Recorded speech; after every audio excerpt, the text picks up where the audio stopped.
Good morning students, स्वागत है आप सभी का एक बार फिर से ऑनलाइन क्लासेस में। हम पढ़ रहे हैं बीए फाइनल ईयर की ज्योग्राफी। बीए फाइनल ईयर की ज्योग्राफी के अंतर्गत हमने पिछली कुछ कक्षाओं में कृषि जलवायु प्रदेशों का अध्ययन किया है। योजना आयोग के द्वारा भारत को 15 कृषि जलवायु प्रदेशों में जो विभक्त किया गया था उसी का हम अध्ययन कर रहे हैं। उसके अंतर्गत हमने पहले 6 प्रदेशों को पढ़ लिया था, जिसमें पश्चिमी और पूर्वी हिमालय था, सतलज यमुना का मैदान था, ऊपरी गंगा, मध्य गंगा और निम्न गंगा का मैदान था। आज की इस कक्षा में हम 7वें जलवायु प्रदेश का अध्ययन करेंगे, जिसको पूर्व की पहाड़ियाँ या पठार के नाम से जाना जाता है। ठीक है, तो चलिए शुरू करते हैं। पूर्व की पहाड़ियाँ, ये 7वां है।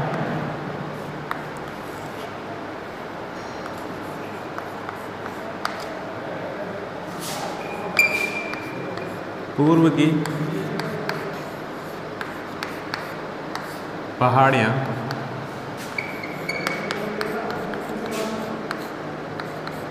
और पठारी प्रदेश।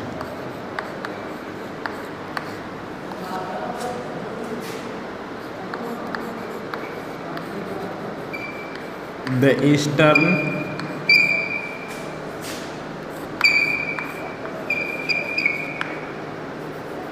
Plateau and hills. पूर्व का पठार या पहाड़ियाँ, पूर्व की पहाड़ियाँ हैं, पठार एक ही बात है। ठीक है, देखिए अब तक हमने जो पढ़े हैं वो लगभग उत्तरी भारत से संबंधित पढ़े हैं, जिसमें पहाड़ी प्रदेश और मैदानी प्रदेशों को हमने पढ़ा है। अब आज हम 2-4 जो पढ़ेंगे उनमें पठारी प्रदेशों को पढ़ेंगे, फिर कोस्टल प्लेन आ जाएंगे, यानी कि प्रायद्वीपीय जो तटीय मैदान हैं वो आ जाएंगे 2, और उसके अलावा 2 मरुस्थलीय प्रदेश भी है, जैसे राजस्थान और गुजरात वाला क्षेत्र है। उसके बाद 2 द्वीपीय प्रदेश को एक ही में शामिल किया गया है, उसका भी हम अध्ययन करेंगे। ठीक है, तो अब देखिए इसमें क्या है, इसका विस्तार देख लेते हैं। सबसे पहले इसका विस्तार कहाँ से कहाँ तक है। ये जो कोस्टल ये वाला पठारी प्रदेश है पूर्व का, इसका विस्तार देखिए कहाँ से कहाँ तक है।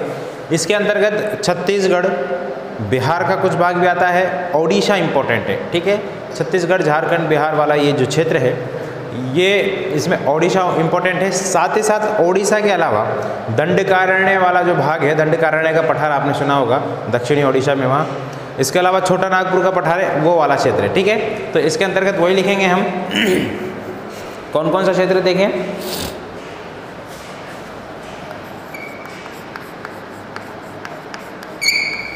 झारखंड,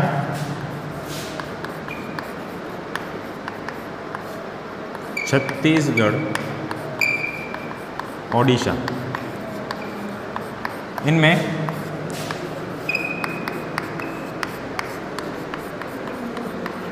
छोटा नागपुर वाला पठार और दंडकारण्य पठारी क्षेत्र। ठीक है, इसका विस्तार यहाँ तक। ठीक है, दंडकारण्य पठारी क्षेत्र, छोटा नागपुर वाला क्षेत्र। अब देखिए आप सभी को मालूम होना चाहिए, ये वाला जो क्षेत्र है यहाँ समुद्र टच आता है। ठीक है ना, उड़ीसा के पास समुद्र आ जाता है, तो यहाँ समुद्र तटीय जलवायु पाई जाएगी लगभग। ठीक है, हालांकि अंदरूनी जो क्षेत्र है वहाँ नहीं है, तो इस वजह से जो सर्दी के तापमान हैं वो थोड़े से बढ़े हुए मिलेंगे यहाँ पर। दूसरी बात यह है, ऊपर से थोड़े से नीचे की तरफ भी जा रहे हैं हम, तो भी सर्दी के तापमान बढ़े हुए मिलेंगे, क्योंकि भूमध्य रेखा की तरफ जा रहे हैं हम। ठीक है, तो सर्दी का तापमान और गर्मी का तापमान देखते हैं यहाँ पर। तापमान आप ध्यान रखिएगा, हम जितने भी प्रदेश पढ़ेंगे उन सभी में लगभग जुलाई का तापमान सेम मिलेगा। ठीक है, जुलाई का तापमान 25 से 35 मिलेगा आपको सभी में, ये ध्यान रखिएगा। थोड़ी सी ज़्यादा मुश्किल नहीं है। जुलाई का जो तापमान है यहाँ पर कितना मिलेगा आपको, वो मिलेगा वार्षिक तापमान 25 डिग्री सेल्सियस से 35 डिग्री सेल्सियस के बीच। जनवरी का जो तापमान आपको मिलेगा, वो जनवरी का तापमान आपको मिलेगा 18 डिग्री सेल्सियस से 25 डिग्री सेल्सियस के बीच में। ठीक है, ये आपको ध्यान रखना है, जनवरी और जुलाई का तापमान, क्योंकि हम कृषि जलवायु प्रदेशों का अध्ययन कर रहे हैं। किसका? कृषि जलवायु प्रदेशों का अध्ययन कर रहे हैं। तो कृषि जलवायु प्रदेशों के अंतर्गत हमको जलवायु का पहले ध्यान रखना होगा, फिर कृषि कौन कौन सी वहाँ पे की जाती है उन सभी का हमको ध्यान रखना होगा। अब यहाँ पे वर्षा देख लेते हैं। वर्षा तो यहाँ पे ज़्यादा होगी ही होगी, क्योंकि समुद्र तटीय भाग है यहाँ पर, ठीक है। वर्षा यहाँ पर वार्षिक वर्षा कितनी होती है? 100 सेंटीमीटर से 150 सेंटीमीटर वार्षिक, ठीक है। क्योंकि आपको मालूम है यहाँ पर पूर्वी जो बंगाल की खाड़ी से उठने वाला मानसून है वो भी आता है, लौटता हुआ मानसून वो भी वर्षा करता है, इस वजह से अच्छी खासी वर्षा प्राप्त करने वाला क्षेत्र है, ठीक है। ये हो गया। इसके बाद देखते हैं कृषि फसलें कौन कौन सी उगाई जाती है यहाँ पर। कृषि फसलें, अब आपको मालूम होगा यहाँ पर जो छत्तीसगढ़ है, छत्तीसगढ़ में चावल का उत्पादन किया जाता है, ये तो आपको मालूम है। चावल का कटोरा भी कहते हैं छत्तीसगढ़ को। तो इम्पोर्टेंट क्या है? चावल तो लिखना ही है आपको। मक्का है, ज्वार है, रागी है, तिलहन है, दलहन है, ये सब कुछ आपको इसमें लिख देना है, ठीक है। शुरू कहाँ से करना है? चावल से। चावल है, मक्का, ज्वार, रागी क्या होती है? रागी भी एक तरीके की दाल होती है, ठीक है। कॉफ़ी बीन्स, कॉफ़ी के जो बीज आते हैं उस तरीके की रागी होती है। मक्का, ज्वार, रागी, तिलहन, तिलहन और दलहन ये कॉमन है, ठीक है ना। सभी में अपन को लिखना है ये, क्योंकि दालें और मूंगफली वगैरह ये सभी जगह उत्पादन कर ली जाती है। जो तिल से तेल निकाले जाते हैं, ऐसी फसलें जिनसे तेल निकाला जाता है तिलहन कहलाती है, ऐसी फसलें जिनसे दालें बनती है दलहन कहलाती है। तो ये लगभग प्रायद्वीपीय पठारी के सभी भागों में इनका उत्पादन किया जाता है, ठीक है। ये सारी फसलें यहाँ पर उत्पादित की जाती है। चावल, मक्का, ज्वार, रागी। चाहो तो आप यहाँ पे जूट भी लिख सकते हैं, ठीक है। जूट भी लिख सकते हैं, क्योंकि कुछ मात्रा में तो पश्चिम बंगाल के नीचे वाला जो ओडिशा है वहाँ पे जूट का उत्पादन भी कर लिया, क्योंकि पानी की कोई कमी नहीं है, डेल्टाई क्षेत्र है, पानी वर्षा भी अच्छी होती है और इसके अलावा सिंचाई के माध्यम से भी ले लिया जाता है पानी। तो जूट भी लिख सकते हैं। चना और तंबाकू भी आप इसमें लिख लीजिए, ठीक है। इन सभी का उत्पादन यहाँ पर किया जाता है। इम्पोर्टेंट क्या याद रखना है आपको? चावल, ठीक है। सभी में एक ना एक इम्पोर्टेंट होगा, उसको आप ध्यान रखना है, ठीक है। जैसे पूर्वी हिमालय में हमने चाय को इम्पोर्टेंट माना, पश्चिमी हिमालय में हमने सेब, नाशपाती वगैरह, ये जो करेवा वगैरह है, करेवा मिट्टी में केसर होता है, उसको इम्पोर्टेंट माना है। पंजाब हरियाणा वाला वो जो क्षेत्र है उसमें गेहूँ इम्पोर्टेंट है। फिर उसके पूर्वी उत्तरी प्रदेश वाला जो क्षेत्र है, यानी कि अपर गंगा का मैदान, वहाँ पे इम्पोर्टेंट गेहूँ है वहाँ भी। फिर चावल, चावल, चावल, ठीक है। चावल यहाँ पे इम्पोर्टेंट है। ये हो गया मक्का, ज्वार, रागी, तिलहन, दलहन। फिर इसके बाद यहाँ पर देख लेते हैं कृषि फसलों के बाद हमने कौन सा टॉपिक माना है? विशेष वाला। विशेष में देख लेते हैं क्या विशेष है यहाँ पर। कौन सी मिट्टी पाई जाती है वो लिख सकते हैं आप यहाँ पर। तो कौन सी मिट्टी पाई जाती है यहाँ पर? यहाँ पर लाल पीली दोमट मिट्टी पाई जाती है। लाल पीली दोमट मिट्टी पाई जाती है। यहाँ पे मृदा संरक्षण की आवश्यकता है, लिख सकते हैं इसको भी। मृदा संरक्षण और वर्षा जल संरक्षण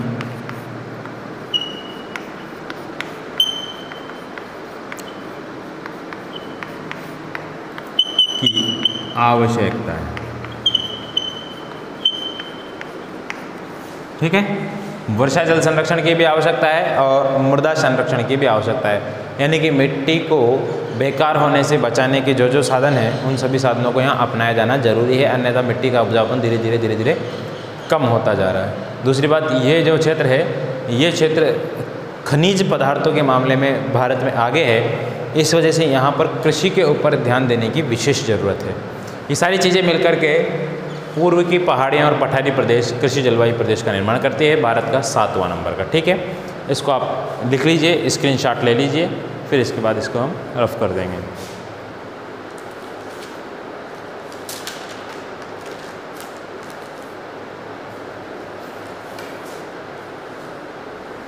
चलिए इसको मिटा देते हैं हम।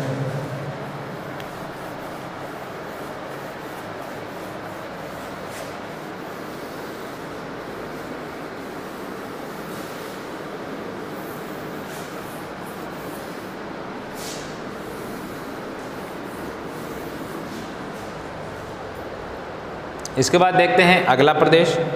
अगला प्रदेश कौन सा बताया था मैंने आपको? वो है 8वां, इसका नाम है अरावली मालवा पहाड़ी या पठारी प्रदेश। अरावली की पहाड़ियाँ और कौन सी पहाड़ियाँ? मालवा की पहाड़ियाँ। ठीक है, इसको उच्च भूमि भी कहते हैं। यहाँ लिख सकते हैं द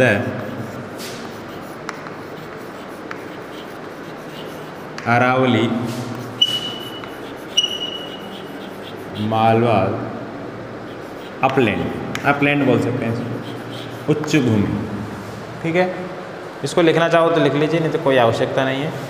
वैसे इसका जो वर्गीकरण है योजना आयोग ने किया था इंग्लिश में ही किया है, इस वजह से अंग्रेजी के शब्द किताबों में दे रखे हैं, इसलिए मैं भी आपको लिख रहा हूँ, लिख ले तो कोई हर्ज नहीं है। ठीक है, आप जब इंडियन ज्योग्राफी की पढ़ो किताब, तो इंडियन ज्योग्राफी की माजिद हुसैन की वाली किताब लेना, माजिद हुसैन।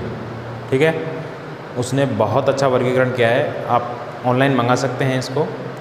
इसमें इस किताब में आपको लेटेस्ट आंकड़े भी दिए हुए हैं, बिल्कुल लेटेस्ट आंकड़े हैं। जितने भी जो खनिज संसाधन वगैरह है इनके 2017-18 तक के आंकड़े दे रखे हैं। अब आप जो पुरानी किताब पढ़ते हैं उसमें बहुत पुराने आंकड़े मिलते हैं, 2007-8 के उत्पादन वाले मामले मिलते हैं। 19-20 तक के आंकड़े दे रखे हैं, यहाँ तक कि आखिर में कुछ पेज है जो समसामयिकी जिसको बोलते हैं ना, समसामयिकी करंट अफेयर्स जिसको बोलते हैं, वो करंट अफेयर के मामले में बहुत सारी नीतियाँ हैं, बहुत सारी सरकार की योजनाएं हैं, उनके बारे में जानकारी दे रखी है। इसके अलावा कोरोना वायरस जो महामारी है उसके भी आंकड़े उसमें दे रखे हैं।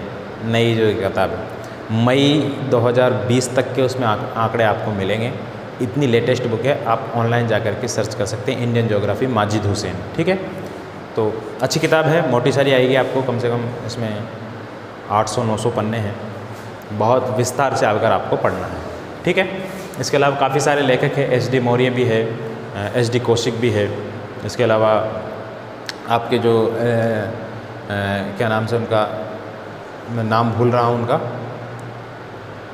आपकी लाइब्रेरी में है उनकी बुक, भूल गया मैं नाम, मामोरिया, मामोरिया ही नाम आ रहा है मुझे याद उनका, जेपी मामोरिया ऐसे कुछ नाम है उनका, उनकी भी आप बुक्स ले सकते हैं। ठीक है, चतुर्भुज मामोरिया, चतुर्भुज मामोरिया की भी आप बुक्स ले सकते हैं, वो भी अच्छे राइटर हैं, उनकी किताब भी अच्छी मानी जाती है। हालांकि उनका निधन हो चुका है, वो काफ़ी पुराने राइटर थे, उनके नए नए एडिशन जारी होते रहते हैं। ये जो 2020 का एडिशन बता रहा हूँ माजिद हुसैन का, ये माजिद हुसैन भारत के एग्रीकल्चर के लिए, इसके अलावा भारत की ज्योग्राफी के लिए, भारत के बहुत बड़े असिस्टेंट, बहुत बड़े प्रोफेसर रहे हैं ये दिल्ली जामिया मिलिया यूनिवर्सिटी के। तो देख सकते हैं आप, आपकी जैसी इच्छा वो सी कर सकते हैं। ठीक है, यहाँ का विस्तार देखते हैं हम, अरावली वाला क्षेत्र का विस्तार।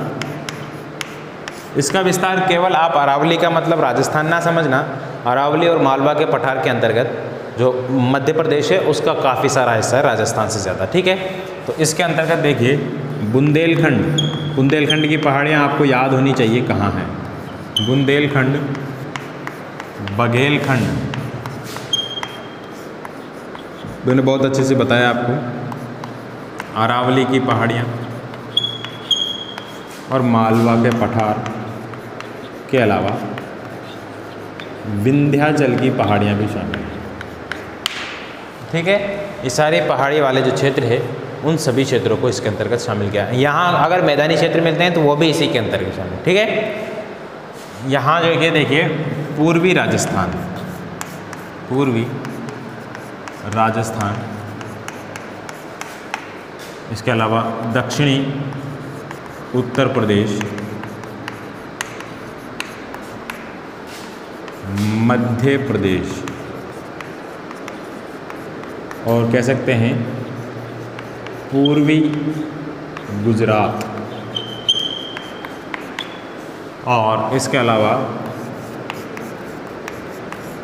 उत्तरी पूर्वी कौन सा राज्य आ गया बताओ, महाराष्ट्र, यहाँ तक ये सेम।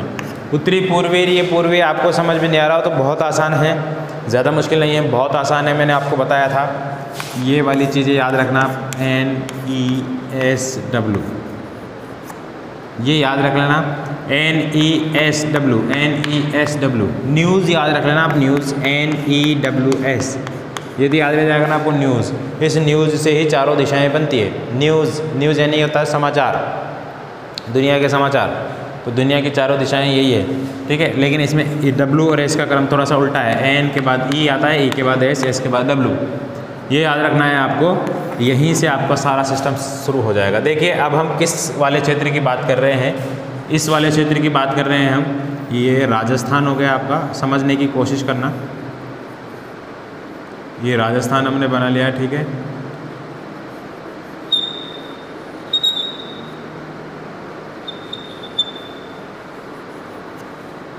समझ जाना आप, ये राजस्थान ही है। इसके बाद ये हमने MP बनाया है,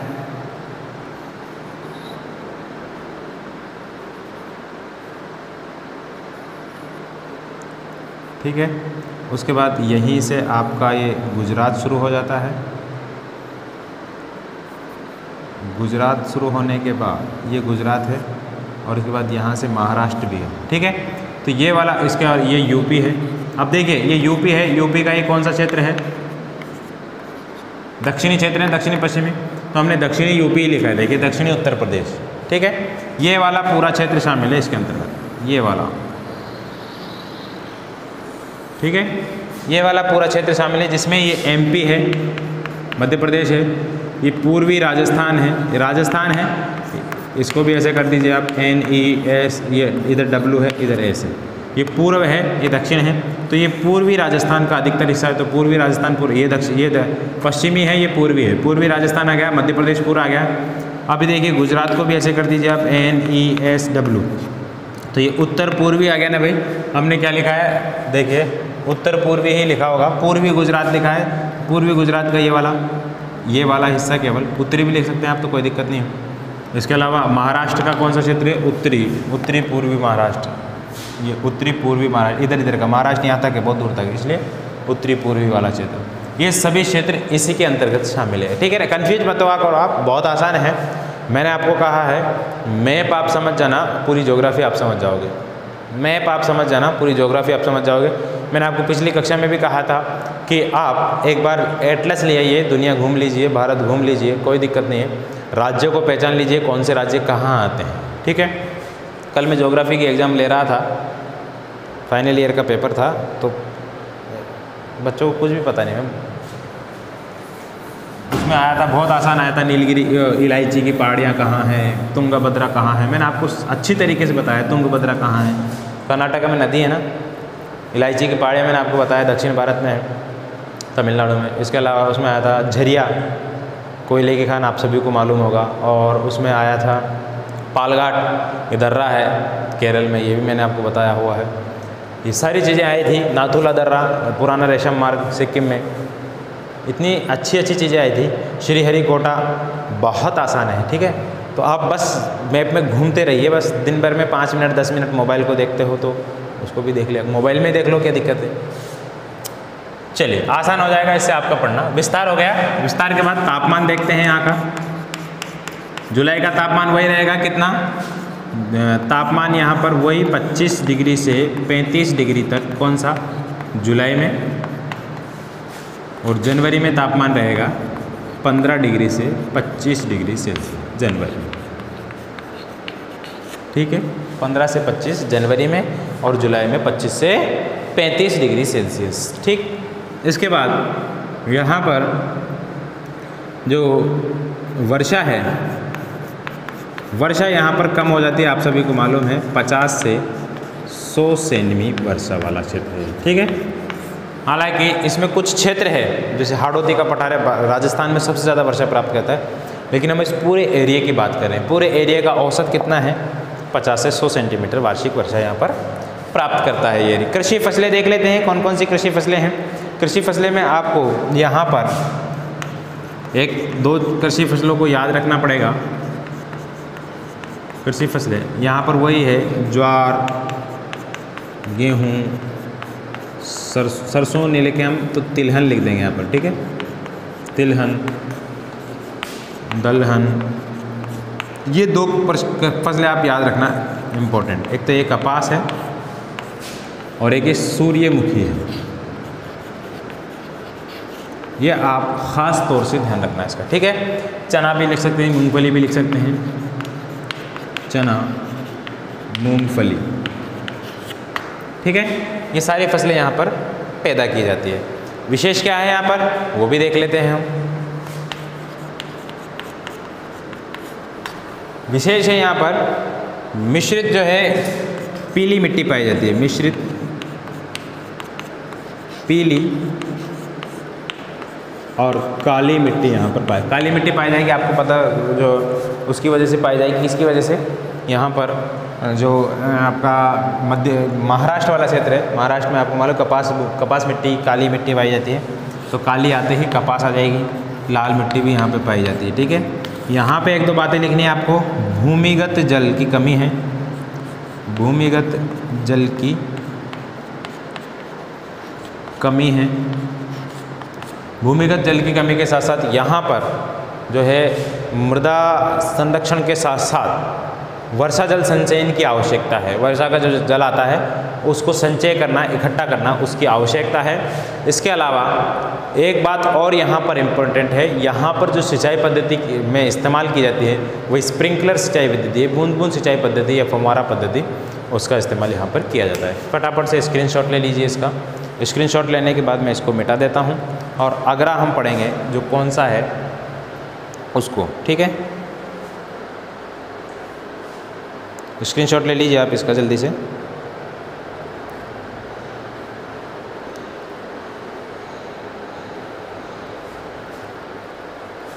चलिए इसको रफ कर देते हैं।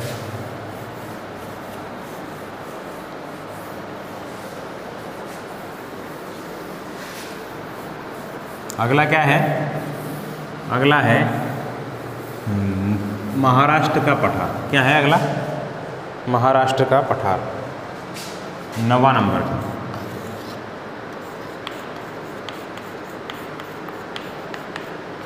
महाराष्ट्र का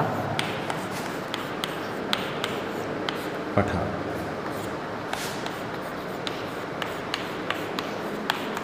द प्लेट्यू ऑफ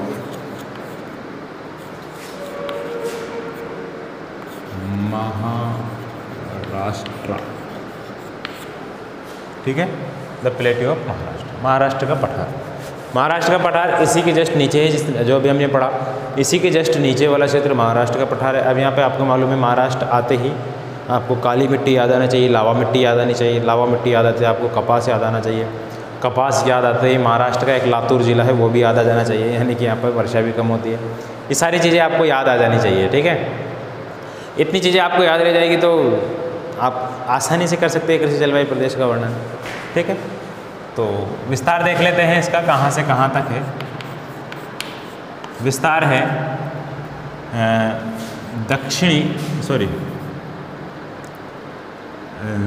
विस्तार यहाँ पर महाराष्ट्र है मुख्यतः, ठीक है। मुख्यतः महाराष्ट्र है, कुछ भाग एमपी का भी है जो दक्षिणी पश्चिमी एमपी मध्य प्रदेश वाला भाग है, कुछ भाग कर्नाटक का भी है इसमें, ठीक है। ये वाला सभी क्षेत्र है इसमें शामिल है। कर्नाटक का कुछ भाग है, कुछ भाग एमपी का है और महाराष्ट्र तो है ही। यहाँ पर जो विस्तार हो गया इसका, इसके बाद यहाँ पर जो मिट्टी पाई जाती है वो काली और कपास रेगुर मिट्टी पाई जाती है, उसका आप विशेष ध्यान रखना। यहाँ पर तापमान देख लेते हैं पहले। तापमान गर्मियों का वही रहेगा 25 से 35 डिग्री सेल्सियस जुलाई का तापमान है, और सर्दी यानी कि जनवरी का तापमान वो रहेगा 20 से 25 डिग्री सेल्सियस, ठीक है। अब ये पूछोगे गुरुजी ये बढ़ गया क्यों तापमान, तो बढ़ा इसलिए क्योंकि ये समुद्र के पास वाली जलवायु है, और मैंने आपको बताया था समुद्र के पास जो जलवायु होती है वहाँ पर तापमान सम बना रहता है। अब देखिए यहाँ पे ज़्यादा अंतर नहीं आया, 25 यहाँ है, 25 यहाँ है, 20 से 35 डिग्री के बीच में तापमान रहता है साल भर का, ज़्यादा तापांतर नहीं पाया जाता, ठीक है। तापांतर कहाँ मिलेगा हमको, तापांतर मिलेगा हमको पश्चिमी राजस्थान में, तापांतर मिलेगा हमको यूपी में, तापांतर मिलेगा हमको जम्मू कश्मीर के इलाके में, ठीक है, वहाँ पर तापमान जो है सर्दी में बहुत ज़्यादा नीचे चला जाता है और गर्मियों में बहुत ज़्यादा ऊंचा तो नहीं जाता, लेकिन 30-35 के आसपास हो जाता है, तो वहाँ पे तापमान तो ज़्यादा मिलता है हमको। सर्दियों के दिनों में देखा करो आप, जो जैसलमेर वाला इलाका है वहाँ पर क्या हो जाता है, बहुत ज़्यादा कम तापमान हो जाता है। सर्दियों की ठंडी रातों में वहाँ पर तापमान माइनस में चला जाता है, पाला जम जाता है। आपने फलोदी का नाम सुना है आपने? फलोदी बहुत कम टेम्परेचर और बहुत ज़्यादा टेम्परेचर के लिए राजस्थान में मशहूर है, ठीक है। वहाँ तापमान 48, 49, 50 के आसपास तापमान चला जाता है अच्छी गर्मियों में, और सर्दी की ठंडी रातों में तापमान माइनस में चला जाता है। तो 50 डिग्री से ज़्यादा तापांतर वहाँ पे पाया जाता है, जबकि यहाँ पे 15-20 डिग्री तापांतर पाया जाता है। क्यों? यहाँ पे जलवायु कैसी है, यहाँ की सागरीय जलवायु, ठीक है, और वहाँ पर मरुस्थलीय जलवायु है, ये कारण है इसका। वर्षा देख लेते हैं। वर्षा यहाँ पर कम ही होती है, ठीक है। वर्षा कितनी होती है गुरुजी? वर्षा होती है 50 से 75 सेंटीमीटर बस। कम वर्षा वाला क्षेत्र है महाराष्ट्र का, जो पठारी वाला क्षेत्र है बहुत कम वर्षा प्राप्त करता है, तो ये 50 से 75 सेंटीमीटर वर्षा वाला क्षेत्र है। इसके बाद यहाँ पर कृषि फसलें देख लेते हैं हम। कृषि फसलों के अंतर्गत यहाँ पर कपास आप ध्यान रखेंगे, ठीक है। कपास है, गेहूं है, तिलहन, दलहन, ये फसलें हैं। इसके अलावा आप लिख सकते हैं तंबाकू का उत्पादन भी यहाँ पे किया जाता है। ये सारी चीज़ें हैं जो यहाँ पर उत्पादित की जाती है, ठीक है।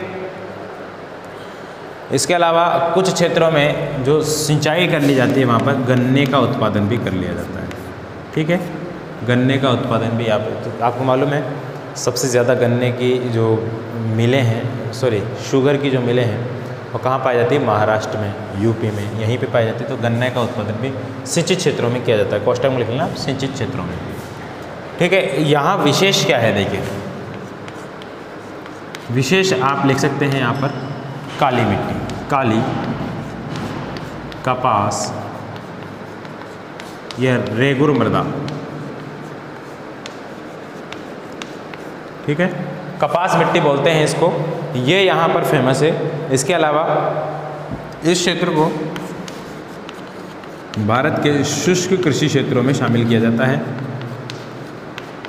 बाजरे का उत्पादन भी किया जाता है, लिख लीजिए यहाँ पर बाजरा भी उत्पादन होता है, क्योंकि बाजरा एक शुष्क कृषि है। कम वर्षा वाले स्थानों पर बाजरा का उत्पादन किया जाता है। काली, कपास, रेगुर मृदा यहाँ पर है। यहाँ पर वर्षा जल संचयन की आवश्यकता है, ठीक है। वर्षा जल संचयन की आवश्यकता है।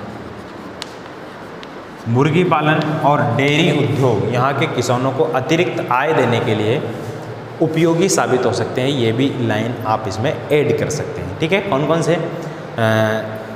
मुर्गी पालन और डेयरी उद्योग यहाँ पर किसानों को अतिरिक्त आय देने के लिए फ़ायदेमंद साबित हो सकते हैं। ये बात भी हम इसमें ऐड कर सकते हैं। तो लिख लीजिए आप इसको उतार लीजिए। एक और देख लेते हैं।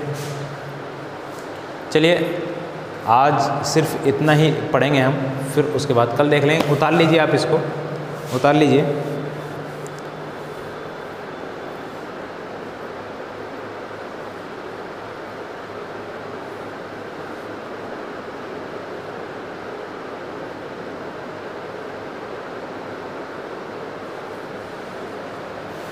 ठीक है, इतना हो गया आपका। अब देखिए, हम जो ये जलवायु प्रदेश पढ़ रहे हैं, बहुत इंपॉर्टेंट टॉपिक है ये, परीक्षा में आने लायक टॉपिक है। कृषि जलवायु प्रदेश योजना आयोग के द्वारा नहीं भी आए तो हमको इसका ध्यान रखना होगा, क्योंकि इससे हम पूरे भारत की जलवायु और पूरे भारत की कृषि का अध्ययन हमने कर लिया है। कौन कौन से क्षेत्रों में कौन कौन सी फसलें महत्वपूर्ण होती है, कौन कौन से क्षेत्रों में कैसी जलवायु पाई जाती है, इन सभी का हमको इस वीडियो के माध्यम से नहीं बल्कि इस कृषि जलवायु प्रदेश के माध्यम से हमको ज्ञान हो गया है। ठीक है, कहाँ का तापमान कितना रहता है वार्षिक, कहाँ कितनी वर्षा होती है, वर्षा भी हमने इसमें इंक्लूड कर ली, तापमान भी हमने इसमें इंक्लूड कर लिया, कृषि फसलों को भी हमने इंक्लूड कर लिया, कुछ विशेष बातें भी इनके बारे में लिख ली। तो आपको ये समझ लीजिए भारत के सभी क्षेत्रों का ज्ञान धीरे धीरे हो रहा है। चाहे ये आपके परीक्षा में आए या नहीं आए, लेकिन इसका उपयोग मल्टीपल हो गया है, ठीक है, बहुत ज़्यादा इसका उपयोग हो गया है। तो आप इसको हल्के में ना लें। मिलेंगे आपसे फिर कभी, यानी कि कल। तब तक के लिए इजाज़त दीजिए, नमस्कार, ठीक है।